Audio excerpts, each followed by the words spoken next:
Atau juga bisa dilakukan reward apabila dia mendapat omset tersebut akan diberikan apa atau sebagainya. Reward, jadi kalau misalkan target kita tercapai Ya, ada tunjangan atau segala macam ya lah betul, ya. betul sekali. Terima kasih saudari Siva. Boleh dilanjutkan untuk materi selanjutnya oleh saudara Farhan. Halo, saya Farhan Abdullah dengan nomor NPM 0221230020. Saya di sini mendiskusikan tentang manajemen strategik.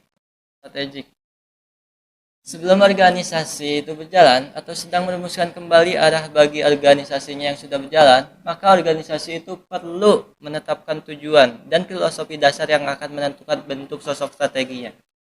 Misi perusahaan juga diartikan sebagai pernyataan atau rumusan umum yang luas dan bersifat tahan lama tentang keinginan atau maksud organisasi. Tanpa tujuan, segala sesuatu yang dilakukan atau dicapai dapat dianggap sebagai hal yang dapat diterima. Tidak ada standar ukuran dalam perencanaan dan pengendaliannya. Hierarki manajemen strategik. Dalam hierarki, pengambilan keputusan dalam suatu perusahaan biasanya terdiri dari 3 jenjang. Yang pertama top, kedua mid, dan paling bawah low. Dalam konteks hierarki manajemen strategik, tingkat korporasi memegang peran utama. Ini adalah puncak hierarki pengambilan keputusan dalam perusahaan, di mana terdapat dewan direksi, eksekutif kepala, dan pejabat administrasi. Tugas mereka termasuk meningkatkan kinerja keuangan dan non-keuangan perusahaan, menjaga citra perusahaan, serta memenuhi tanggung jawab sosial perusahaan. Mereka juga bertanggung jawab untuk merumuskan strategi korporasi yang menentukan bisnis mana yang harus dikejar dan bagaimana untuk melaksanakannya. Dalam hierarki manajemen strategik, tingkat bisnis atau strategi kompetitif berada di tengah. Para manajer bisnis dan korporasi berperan untuk menerjemahkan visi dan arah tingkat korporasi menjadi sasaran dan strategi yang konkret untuk setiap divisi-divisi dan unit bisnisnya. Secara keseluruhan, hierarki manajemen strategik menggarisbawahi pentingnya pengambilan keputusan yang terstruktur dalam perusahaan. Strategi korporasi menjawab pertanyaan kunci, termasuk bisnis mana yang seharusnya perlu dimasuki dan bagaimana kita harus menjalankannya. Strategi fungsional mengarahkan cara berbagai fungsi seperti pemasaran, keuangan, sumber daya manusia, dan lainnya menjalankan tugas mereka sesuai dengan strategi kompetitif. Manajer yang berada di tingkat fungsional ini sering disebut sebagai manajer produk, wilayah, atau fungsional. Kedua, proses manajemen strategik. Proses manajemen strategik biasanya terdiri dari 5 tahap, yaitu yang pertama analisis lingkungan, kedua penetapan misi dan tujuan, ketiga perumusan strategik, serta pilihan dan penerapan strategi yang dapat dievaluasi dalam pengendalian strategi. Masing-masing bagian dalam proses manajemen strategik memiliki ketergantungan satu sama lainnya, seperti analisis lingkungan. Tujuan utama analisis lingkungan adalah mengidentifikasi peluang yang perlu diperhatikan dan mengantisipasi ancaman. Dalam analisis ini penting untuk fokus pada variabel yang mempengaruhi kinerja perusahaan daripada mencoba menganalisis terlalu banyak variabel. Analisis ini terbagi dalam dua komponen yang bisa dibagi dalam lingkungan eksternal dan internal. Melalui analisis ini, manajemen dapat memahami lebih baik lingkungan bisnis dan mempersiapkan strategi yang diperlukan. Kedua, penetapan misi dan tujuan. Proses misi adalah tujuan untuk yang membedakan organisasi dari yang lain, mencakup produk, pasar, dan teknologi yang digunakan. Misi mencerminkan alasan keberadaan perusahaan. Dengan misi ini, diharapkan untuk mencapai tujuan efektif dan efisien. Kedua, tujuan. Tujuan itu didasarkan untuk merumuskan kebijakan dan arah tindakan. Meskipun ada pandangan yang berbeda, menetapkan misi dan tujuan perusahaan adalah penting karena membentuk organisasi berfokus dan mencapai tujuan. Menurut King dan Cleland, alasan perlunya misi itu adalah sebagai berikut. Memastikan kesamaan tujuan menjadi landasan untuk memotivasi pemanfaatan sumber daya organisasi, mengembangkan landasan untuk pengalokasian sumber daya organisasi, menetapkan warna umum iklim organisasi, berfungsi sebagai titik fokus bagi mereka yang sepakat, memudahkan penerjemahan sasaran dan tujuan ke dalam suatu struktur kerja, dan menegaskan tujuan umum organisasi.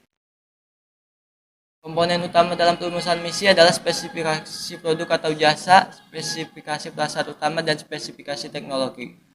Walaupun memiliki arti yang berbeda, misi dan tujuan pada dasarnya merupakan satu kesatuan yang tidak dapat dipisahkan.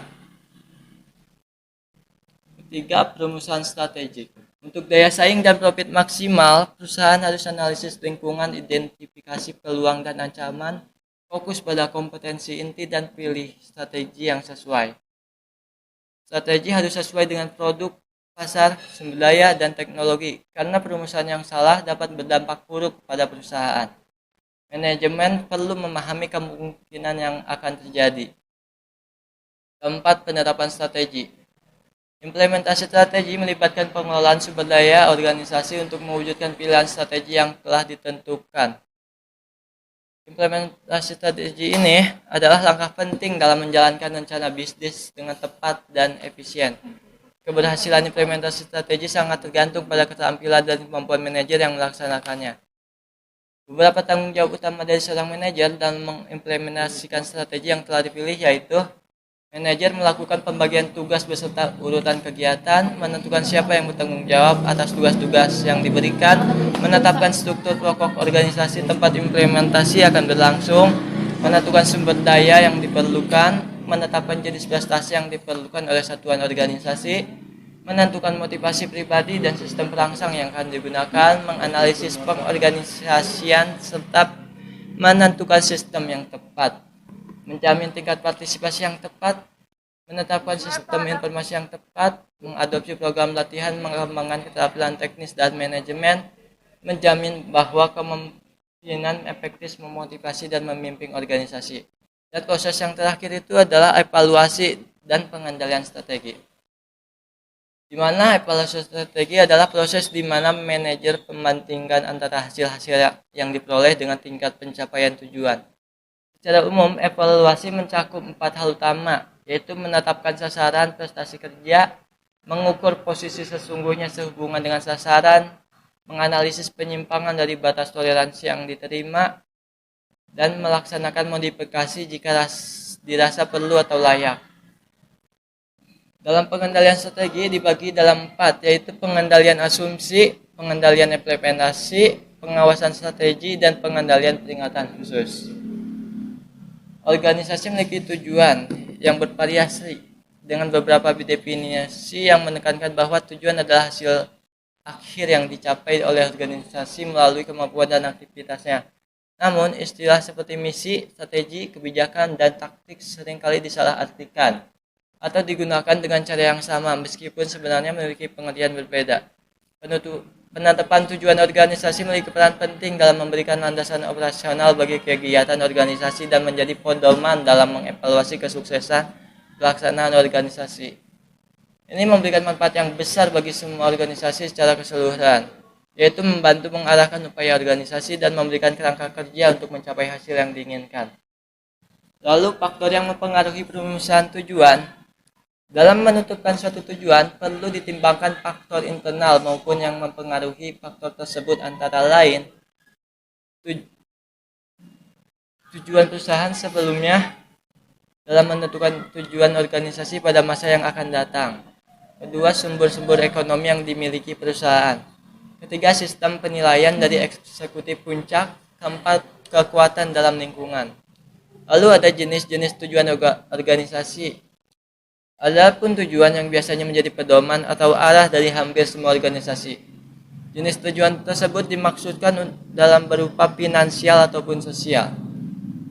Pertama, profitabilitas. Kemampuan semua organisasi untuk beroperasi dalam jangka panjang bergantung pada pencapaian tingkat laba yang layak.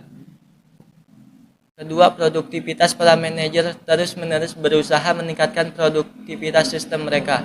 Organisasi yang dapat meningkatkan hubungan masukan keluaran biasanya meningkatkan profitabilitas. Jadi, organisasi hampir selalu merumuskan sasaran untuk produktivitas. Ketiga, posisi bersaing. Salah satu ukuran keberhasilan perusahaan adalah dominasi relatif di pasar. Organisasi yang besar biasanya menetapkan suatu tujuan yang menyangkut posisi bersaingnya, seringkali dengan menggunakan penjualan total atau bagian pasar berbagai ukuran posisi bersaing. Ya mungkin hanya itu saja yang dapat saya dibahas. Mungkin ada yang dapat ditanyakan. Oke, terima kasih saudara Farhan ya. Jadi mungkin strategi itu dibuat agar unggul dari perusahaan lain ya dengan profit maksimal. Ya, Ya, saya mau bertanya nih, kalau misalkan strategi kan, nah misalkan kita punya kompetitor nih, kompetitor dengan strategi yang sama, apa yang akan dilakukan manajemen agar kita dapat mengungguli kompetitor tersebut dengan profit maksimal? Apa saja contoh strategi yang dapat dibuat atau apa yang akan dilakukan manajemen? yang pertama sih seperti yang tadi udah dijelaskan, prosesnya itu menganalisis lingkungan. Pasti kita dalam perusahaan lain-lain itu akan berbeda lingkungan, maupun lokasi itu kita akan berbeda. Itu yang kita dapat meningkatkan strategi dengan menetapkan misi dan tujuan yang berbeda. Tujuan yang berbeda Ya, jika kompetitornya itu akan Anda sudah buat planning A, kemudian kompetitor ini ikut juga nih planning A. Misalkan kira-kira contoh simpelnya aja kayak misalkan Mixu nih, ada Mixu. betul, Mixu dan Indomaret sama Alfamart lah contohnya. Nah, Boleh. Bagaimana? gimana caranya kalau misalkan si Indomaret ini lebih unggul dari Alfamart?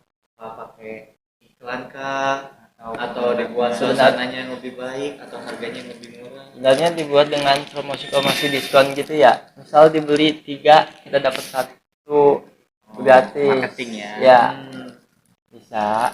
Atau dikasih diskon 10 kali ke Indomaret dapat gratis kali ya. Ya, Gitu seperti bisa. itu. Terima kasih Mas Farhan. Mungkin materi selanjutnya boleh dilanjutkan oleh saudari Dina. Konflik dalam bisnis, apa saja konflik dalam bisnis?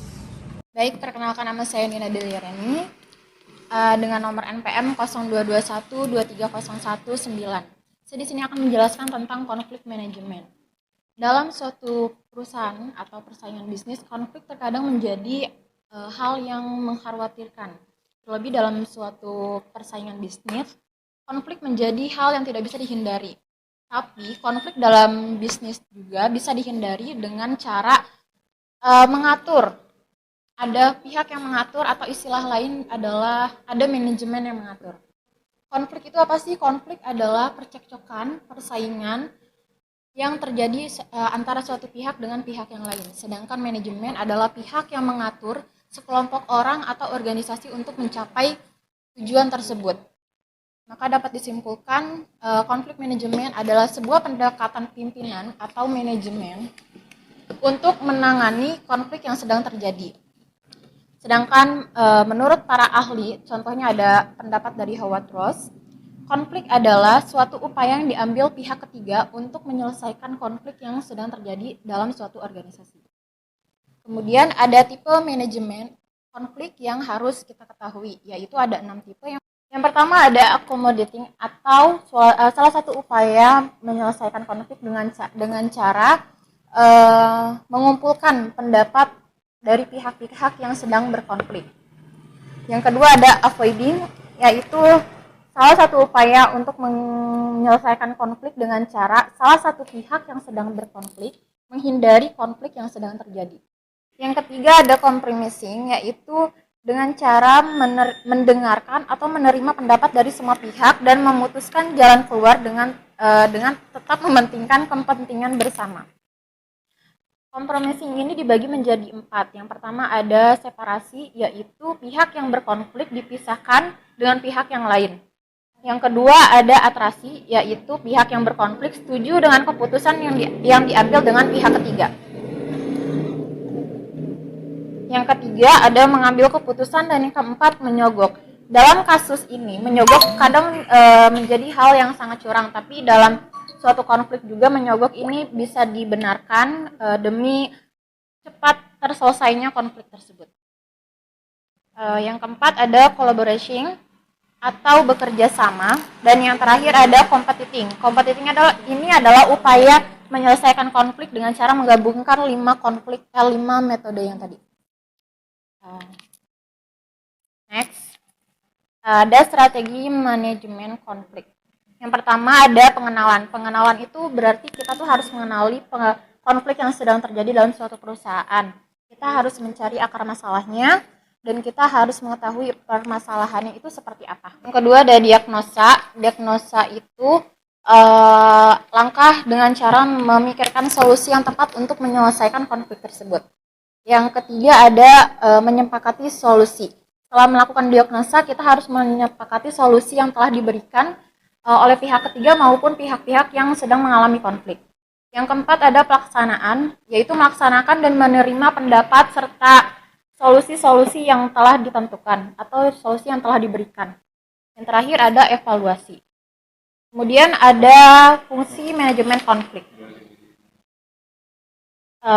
Fungsi manajemen konflik ini ada 4. Yang pertama itu untuk meningkatkan kinerja dan keaktifan karyawan. Jadi untuk karyawan itu menjadi lebih aktif lagi dalam mengeluarkan pendapatnya untuk perusahaan.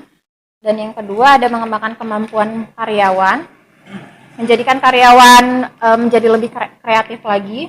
Yang ketiga ada melatih kemampuan menyelesaikan konflik. Di fungsi manajemen konflik ini, perusahaan akan menjadi lebih maju lagi karena karena mereka telah terbiasa menghadapi konflik yang ada. Kemudian yang terakhir ada meningkatkan rasa saling menghormati, yaitu bagi beberapa pihak yang menghadapi konflik pasti akan saling menghormati dan menghargai untuk menerima pendapat satu sama lain. Mungkin itu saja yang bisa saya sampaikan, kurang lebihnya mohon maaf. Mungkin ada yang bertanya? Oke, terima kasih ya Saudari Nina. Jadi banyak sekali konflik ya dalam perusahaan tuh. Banyak. Saya mau bertanya nih Saudari Nina, apa saja sih konflik yang terjadi dalam perusahaan dan bagaimana cara manajemen menyelesaikannya? Contoh satu saja nggak apa-apa. Baik, mungkin menjawab pertanyaan dari saudara Reven yang tentang contoh konflik yang terjadi dalam perusahaan ya. Mungkin bisa saya sedikit berikan contoh. Ketika dalam suatu perusahaan itu mungkin contohnya kayak bagian keuangan dan bagian pembelian mungkin ya. Nah, kalau semisalkan dalam bagian pembelian ini ingin melakukan pembelian dalam jumlah tertentu, tapi dalam pihak keuangan ini nggak boleh nih karena kurang efisien. Jadi kalau dalam hikmat dari pihak keuangan kurang efisiensi, jadi nggak boleh. Nah, pasti akan terjadi konflik. Nah, dari hemat saya yang cara menangani konflik antar dua divisi ini adalah harus ada pihak ketiga ya, seperti yang sudah dijelaskan sama Saudari Nina tadi ya. Jadi harus ada penengah nih dari kedua pihak ini. Manajemen kali ya. Manajemen, betul. Jadi Atau harus HRD. atau HRD juga bisa. Jadi harus didengarkan dari entah itu dari accommodating, seperti materinya Saudari Nina tadi, accommodating, terus ada compromising mungkin. Jadi didengarkan dulu dari dua pihak nih. Apakah harus ada konklusinya seperti apa seperti itu. Jadi kita kasih pendapat dulu buat si keuangan ini Betul. pengennya kayak gimana, si Betul. purchasing ini pengennya kayak gimana. Nanti kita Betul. kasih titik tengah kali ya. Iya, seperti itu Bapak Revian. Terima kasih Saudara Adit ya sudah menjawab pertanyaan. Baik, terima kasih.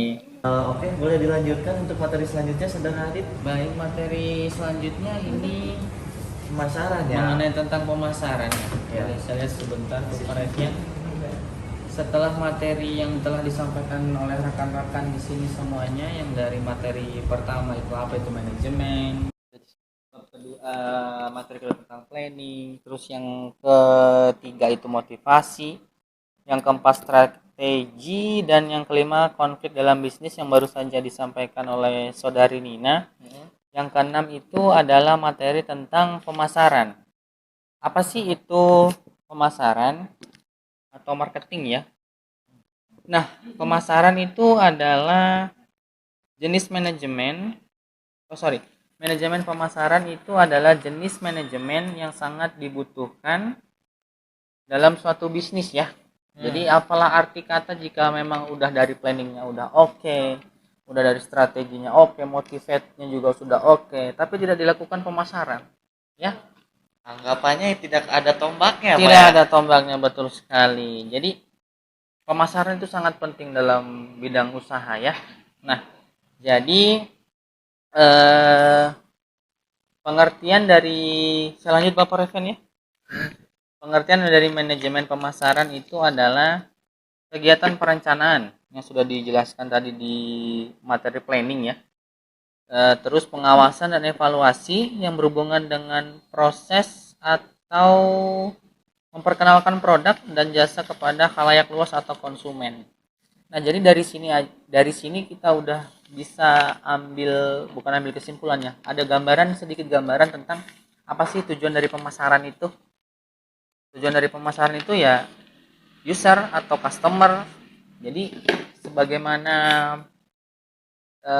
pihak-pihak pengusaha atau pelaku bisnis dalam menjalankan usahanya itu ya targetnya itu tadi. Jadi dalam proses manajemen ini mungkin ada beberapa yang akan saya sampaikan. Nanti apa-apa aja sih yang di dalam manajemen pemasaran ini yang harus diperhatikan. Jadi perusahaan ini nggak langsung ya udah kita bikin produk langsung jual aja ke customer gitu ya. Oke, jadi ada konsep yang disebut sebagai orientasi pelanggan. Baik, yang pertama mungkin ada konsep pemasaran secara modern ya. Ini terdiri dari upaya terpadu dari pihak pemasar untuk mengidentifikasi kebutuhan konsumen dan memuaskan mereka melalui produk yang dirancang dengan tepat. Untuk menggunakan tugas ini, teknik pemasaran berkaitan dengan produk penjualan, studi pasar, perilaku konsumen, perancangan produk, harga, dan lain-lain ya. Terus untuk yang selanjutnya, fokus untuk manajemen pemasaran ini adalah kepuasan konsumen. Jadi seperti pada umumnya memang kalau untuk pelaku bisnis ya customer number one ya. Customer itu pasti nomor satu. Jadi kita harus melakukan riset terhadap pelanggan. Jadi pelanggan itu maunya apa, kita harus penuhi kebutuhan pelanggan seperti itu ya. Memuaskan. Betul sekali Bapak Farhan. Oke. Selanjutnya adalah inovasi. Inovasi itu penting ya dalam setiap produk atau yang akan dihasilkan ya. Jadi bosan nggak sih kalau misalkan dalam setiap kalian beli nih, mau beli bajunya itu aja tanpa ada inovasi ya. Kalian butuh inovasi, betul ya? Betul sekali. Oke, jadi inovasi itu penting dalam setiap perusahaan ya. Untuk mencapai tujuan yang pertama tadi kita sepakati adalah kepuasan konsumen ya. Oh, jadi kita lebih ke kepuasan konsumen, Betul. bukan profit. Profit juga harus dipikirkan. Tapi apalah arti kalau misalkan kita profit Tinggi. kita harusnya gini Pak. Kepuasan konsumen pasti dia beli dong. Profit enggak? Profit. Kalau Kurang misalkan konsumennya lebihnya, terus konsumennya betul. Jadi harus tadi yang saya sebutkan sebelumnya betul sekali. Harus ada inovasi. Oh, jadi kita konsumen puas dia terus Betul. ke kita. Betul sekali. Bukan hanya profit saja berarti ya. Betul. Profitnya dikit tapi terus jadi Terus bukit ya. betul sekali. Kurang lebih seperti itu ya. Dapat dipahami ya teman-teman? Iya. Betul sekali. Terus kita melanjut ke materi selanjutnya tentang analisis penelitian ya. Apa sih fungsi dasar dari pemasaran? Adalah untuk mengidentifikasi kebutuhan dan keinginan konsumen. Lagi-lagi konsumen yang diprioritaskan ya. Jadi tujuan dari bisnis manajemen untuk materi pemasaran adalah konsumen. Karena konsumen is number one. Dapat Ya, dipahami pembeli adalah raja. Pembeli adalah raja. Sampai ada istilah seperti itu ya. Pembeli adalah raja. Baik rekan-rekan, jadi dapat disimpulkan bahwa manajemen pemasaran yang baik akan dapat menentukan keberhasilan bisnis Anda di masa yang akan datang ya, atau di masa depan. Terus dengan proses pemasaran yang optimal akan dipastikan Anda akan mendapatkan keuntungan yang maksimal pula pada bisnis dan anggota organisasi yang ada di dalamnya. Terus hal yang perlu Anda perhatikan untuk membangun manajemen pemasaran yang baik adalah dimulai dari analisa seperti yang disampaikan di materi sebelumnya, ada perencanaan, ada penerapan dan melakukan kontrol pada semua rencana Anda ya. Jadi dari ini jangan lupa juga untuk mencatat proses pembukuan bisnis yang baik. Tanpa pembukuan yang benar, Anda tidak akan mengetahui di mana kemajuan bisnis Anda secara keseluruhannya. Jadi mungkin itu saja yang dapat saya sampaikan. Mungkin dari teman-teman ada yang mau ditanyakan terlebih dahulu sebelum. Oke, terima kasih saudara Farhan ya. Jadi kita pemasaran itu tidak asal dipasarkan gitu ya. Betul sekali. Ada orientasi terlebih dahulu ya. Betul. Konsumen nomor satu. Konsumen nomor satu. Bukan profit pak. Profit juga nomor satu Pak. Jadi harus saling berdampingan gitu. Profit maksimal, konsumen nomor satu juga seperti itu. Oke.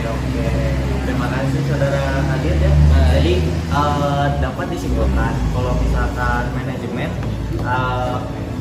dari yang tadi sudah dijelaskan oleh rekan-rekan, manajemen adalah suatu proses merencanakan, mengelola, mengatur, serta mengontrol berbagai sumber daya termasuk dari keuangan, material, dan pemasaran.